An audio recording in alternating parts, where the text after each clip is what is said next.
यह कहानी एक छोटे से शहर की है जहाँ एक साधारण परिवार रहता था। इस परिवार में पति पत्नी और उनका एक बेटा शामिल थे।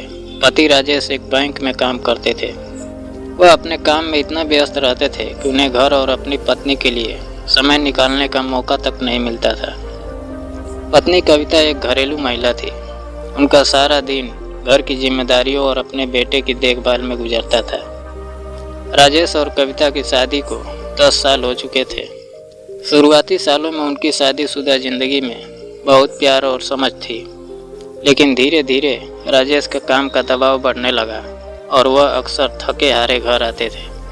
राजेश के पास अब न कविता के साथ बातें करने का समय था और न ही उनके लिए कोई खास पल बिताने का। कविता अक्सर खुद को अकेला महसूस करती थी और चाहती थी कि राजेश उससे बातें करे और उसके साथ समय बिताए, लेकिन वह हमेशा किसी न किसी मीटिंग या काम में व्यस्त रहते थे। एक दिन कविता की मुलाकात उनके नए पड़ोसी अरूण से हुई। अरूण हाल ही में अपनी नौकरी के कारण इस कॉलोनी में शिफ्ट हुए थे। वह एक सिंगल व्यक्ति थे और अक्सर अपनी बालकनी में किताब पढ़ते या गिटार बजाते नजर आते थे। उनकी उम्र लगभग 35 साल थी और उनकी पर्सनैलिटी काफ़ी आकर्षक थी। एक शाम कविता अपने घर की बालकनी में चाय पी रही थी। तभी अरुण ने उनसे बातचीत शुरू की। अरुण ने उनकी चाय की तारीफ करते हुए कहा, आपके हाथ की चाय का स्वाद तो दूर से ही महसूस हो रहा है। यह सुनकर कविता मुस्कुराई और बोली, अगर आप चाहें तो कभी आइएगा, मैं आपके लिए भी चाय बना दूंगी। धीरे धीरे दोनों के बीच बातचीत बढ़ने लगी। कविता ने महसूस किया कि अरुण एक अच्छा श्रोता है। वह कविता की हर बात ध्यान से सुनते हैं और उसकी सराहना करते हैं।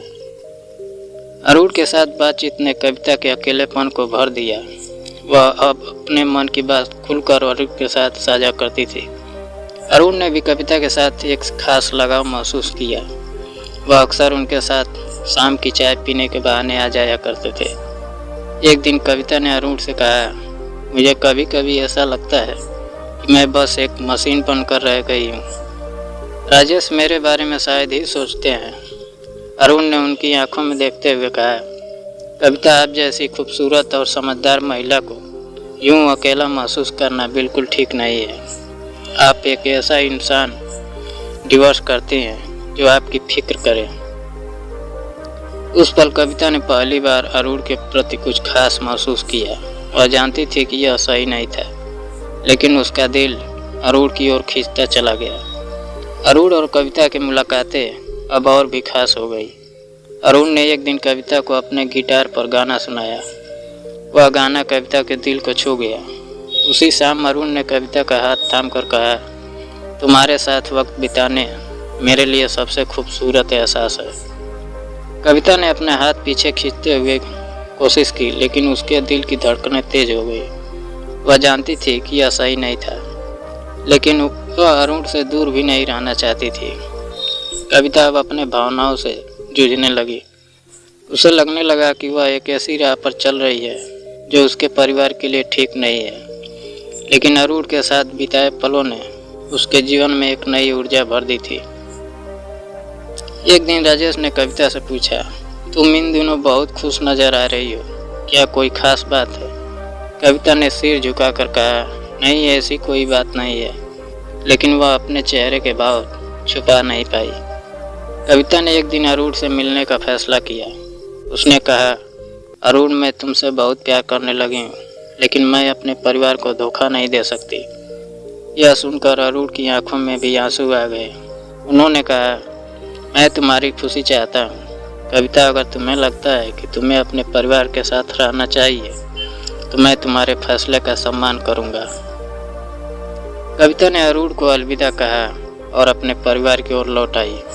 उसने तय किया कि वह राजेश से अपनी भावनाओं के बारे में बात करेगी और अपने रिश्ते को बेहतर बनाने की कोशिश करेगी। कविता ने राजेश से अपने दिल की बात कही। उसने कहा, मुझे तुम्हारी ज़रूरत है राजेश, हमें अपने रिश्ते को समय और प्यार देना होगा। राजेश ने अपनी गलती मानी और वादा किया कि वह अब उससे अपने परिवार को प्राथमिकता देंगे। इस तरह कविता ने अपने जीवन को एक नई दिशा दी। उसने अपने दिल की सुनकर सही फैसला लिया और अपने परिवार को बचाने में सफल रही। दोस्तों, कहानी अच्छी लगी हो तो लाइक और सब्सक्राइब करें। जय हिंद।